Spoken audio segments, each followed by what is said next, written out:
Once a giant, always a giant. For me, it's only a giant. All right, YouTube, what's going on? I could not let draft get here. I've been busy months now. I've been trying to stay consistent with the channel, but I could not let the draft get here and not drop a Greg Dulcich video. My guys from this draft, Stingley, Dulcich, um, Karloftis, a couple of other guys, and I've been trying to get to all of the guys. And just before the draft, we're the night before the draft, almost 7:30, where I am right now. Hopefully, this video will go up within an hour. But this is Greg Dulcich right here. In my opinion, he's going to be the best tight end in this draft. He's got some competition because this is a great class. But in my opinion, he's the best of what we have here right now. Now, what stood out to me for Greg Dulcich was his game against my favorite college team, LSU. And this dude was a monster.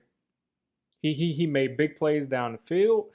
He made the short plays. He made a ton of huge plays. And then when you look at the tape and you watch him against other teams, he does it consistently. The dude is a converted wide receiver, and he really shows it. So all right, pay no attention to the arrow on the screen because we're not doing a Stingley film session. We're doing a Dulcich film session, and Greg Dulcich is right here. Am I saying his name right? I hope I am. Anyway, I've seen people say Dulcich. I've seen people say a bunch of pronunciations. But here he is right here. And what he's going to do is just run this route across the field. He's just going to run across her. You're going to have somebody out in the flat. And it's such a simple route. It's such a simple high-low concept, and it destroys the defense. It destroys the defense that they're playing against. So just watch it in real time. He's going to cut across the field. You got the two guys pretty much running the same route at different levels. You got, I think, your running back right here leaking out, number 0 leaking out to towards that side of the field. So basically, you're making the defense and the linebackers make decisions. The linebacker right here makes a decision that he's going to focus down on, I think, what is this, the H-back, the corner. Same thing, Eli Ricks right there. Same decision. He's going to bite down. This isn't as much of a highlight on his route running, but he gets clear because the linebacker sits down. Eli Ricks, the corner, sits down. So he's got this whole alley right here to make some plays. And that's exactly what he does. One thing about good players, they have to be able to make plays when they're presented to them. So he gets into the open field, and the ball just gets to him. And guess what? He's on a DB. One-on-one with a DB. Most tight ends, they're getting about 15 yards, and it'll be over. But Dulcich keeps it moving, puts his foot in the ground, hits him with a hesitation, takes it back inside. Then he's got 2 more guys to beat, and it becomes a foot race all the way down the sideline. Hits him with the same move again, cuts back inside again, makes that man miss, and he's in the end zone. And I was just like, who is this guy? But he makes plays like this. He's made more than one play like this. He makes plays like this routinely. All right, so you got Dulcich right here. This time he's actually pointed to with an arrow, and he's going to work against this cover too. And it's just really simple. And I think from your tight ends, you need the big plays. You don't need the big plays. What you need is that short area. You need to be able to depend on them in the short area. And if they have the big plays, it really puts them over the top. But watch Dulcich right here. He's lined up kind of still as a tight end, but mostly you would think of him as a slot here. And he's just going to run off the line, working against this cover 2 blitz, finding where the blitzer came from. Nice route concept by Chip Kelly, where he's got all of these people occupying this space, making the linebackers make a decision. And he just gets into that spot. As soon as he finds a soft spot in the zone, turn around, finds your quarterback. This is what makes tight ends have 15-year careers. This is what gets Rob Gronkowski This is what gets him paid at this point in his career. This is what kept Jason Witten in the league for as long as he stayed in the league. Able to just find the spot in his zone. It's not flashy. It's nothing superstar, crazy about it. But he finds this hole in his zone, and he does this routinely. And then he's a different kind of guy. He's going to make someone miss after. Ends up going down. But he's a threat once he gets the ball in his hands. All right, this time Dulcich is going to be right here coming off the line. Run a little seam route. I hope that whoever gets Dulcich runs a ton of seams with him. But he's going to run that seam. This is man coverage across the board. And this linebacker, one thing you have to be able to do as a tight end too is be able to fight through the physicality, because when you're a big receiver like that, referees will just let guys kind of mug you like this down the field. This is basic blatant holding.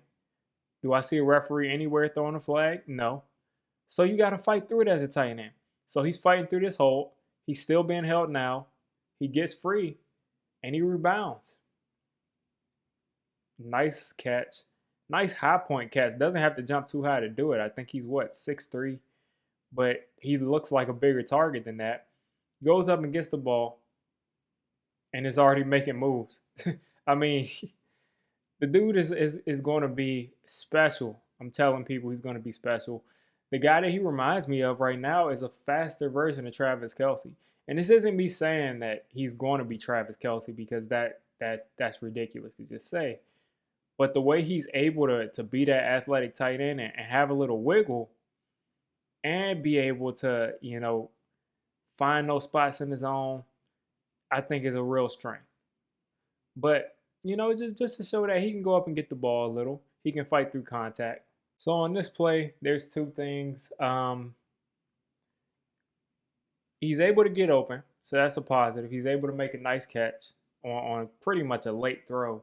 But he also he's not a wide receiver. So let's get that clear. So he's not going to be running routes like a wide receiver. But since he has that receiver background, I'm going to hold him to sort of a big receiver, I'm going to hold him to that standard of a big wide receiver, of a Chase Claypool or somebody like that. So what happens here is he's going to come off the line. This is a timing route. And he kind of telegraphs this curl route way too much. You look at him, he's already turning around into that curl route, and he's way too high. When you're making any kind of a move, you want to drop your butt to where everything, if I can do this, everything is aligned. Now, everything isn't aligned. He's not a wide receiver. That's all fun and good. But the reason that this linebacker ends up in his space is because he takes kind of 3 or 4 seconds to turn around.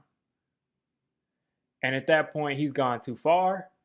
And actually, I'm wrong. The throw isn't late. The throw is on time. What happens is he takes too long to run his route, and he takes a little bit long to turn around. I think that's like 3 or 4 steps. 1, 2, 3, 4, 5, 6, 7. Yeah, it's like 7 steps right there. You shouldn't be doing it at the top of your route. And it takes way too long for him to turn around, and the ball is actually on time, but he's late, and because he's late on his route, the linebacker is already on his back, or the safety is already on his back. I can't tell, and he has to make a contested catch, which is a positive to show he can do that. But he could have made it a lot easier on himself. He could have caught this ball with some space, because if he turns around, cuts it around right here, and he's low and he's able to turn around, this ball is getting to him a lot earlier. It's getting to him around the 39. So he's able to make a move once he touches it. So that's a slight thing that I noticed. So here's Dulcich right here on this play. So keep an eye on him. You can't really do a tight end film session without some blocking. And he's not the worst blocker, but I'm not sure if he has the power already to be a dominant blocker or a decent blocker in the NFL. He's going to have to be lined up a lot as a big slot, as a guy who's lined up off of the line of scrimmage. But that's fine. But just remember that, because right here he holds up pretty well against the defensive end. The defensive end gets his hands inside first. I don't know why. I don't know who number 89 is. Maybe I'm just crazy.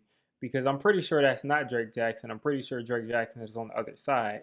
But whoever this guy is comes off the ball and he has the early punch and he's got his hands on top of his shoulder pads.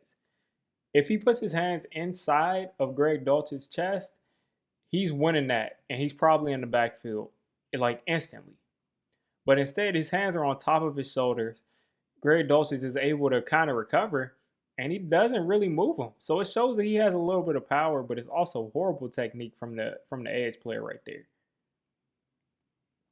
So he holds up pretty well right there. So this rep right here for Dulcich is pretty pitiful, to be honest, as a blocker. It just shows how bad the technique is at this point. He's lined up against the safety on the other team who's 6'4", 205. And he's taller than him, which gives Dulcich a leverage advantage. And he's a lot smaller than him by like 20 pounds. And you're just going to watch Dulcich get run across the screen. He's going to come off the line. He's already got a head start. And I can't tell where he engages. His arms, look how every single other person, even counting 36 over there in the bottom, in the left, all the way to the left side. Hopefully you can see it. If not, every single person, including the guy right next to 85 Greg Dulcich, is already engaged with their guy.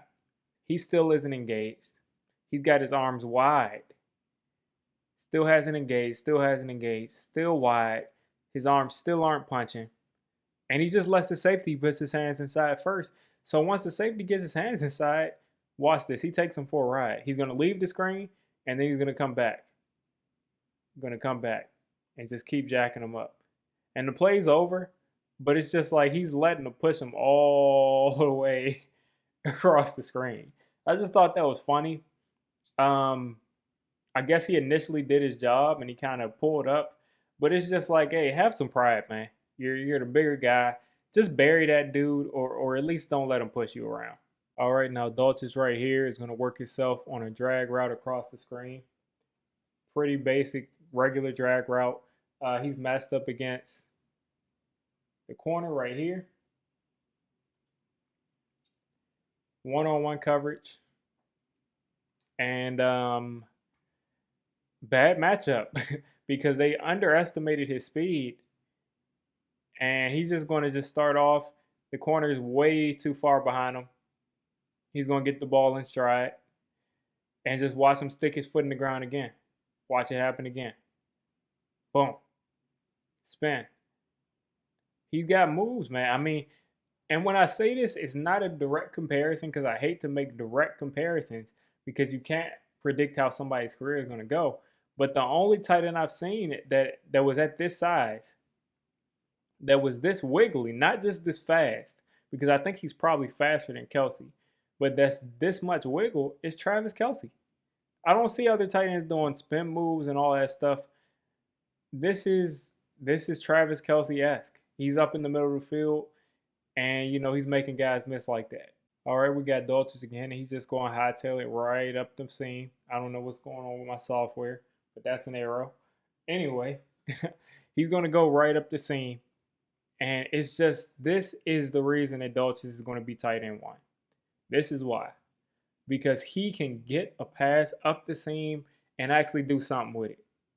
He's going to get up the seam, get open, get really fast up the seam, and linebackers consistently misjudge his speed.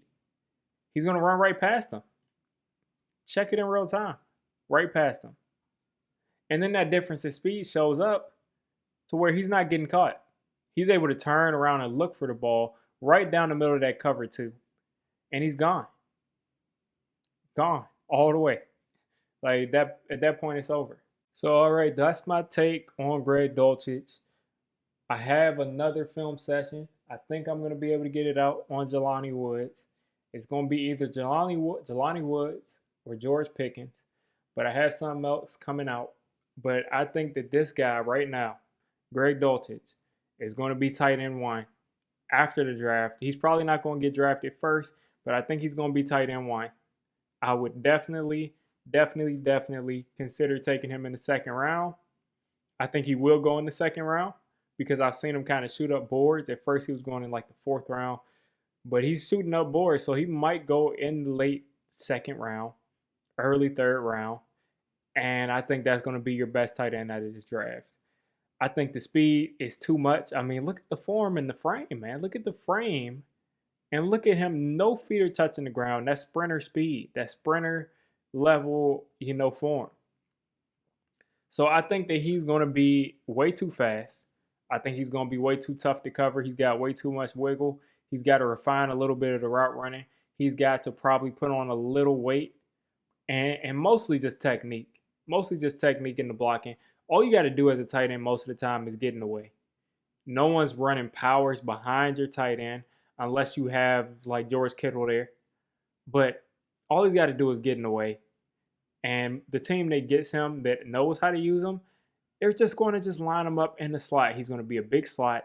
He's going to line up at tight end sometimes, and he's going to run route side of it, and he's going to block occasionally. But use this guy to his strengths. If someone does, he's going to be a problem year one. And he's going to be a guy who's going to be a 12, 15-year tight end. Mark my words. So those are my thoughts on him. I think he's going to be a monster. You guys let me know what you think down in the comments. If you made it this deep into the video, come on, just hit the subscribe button.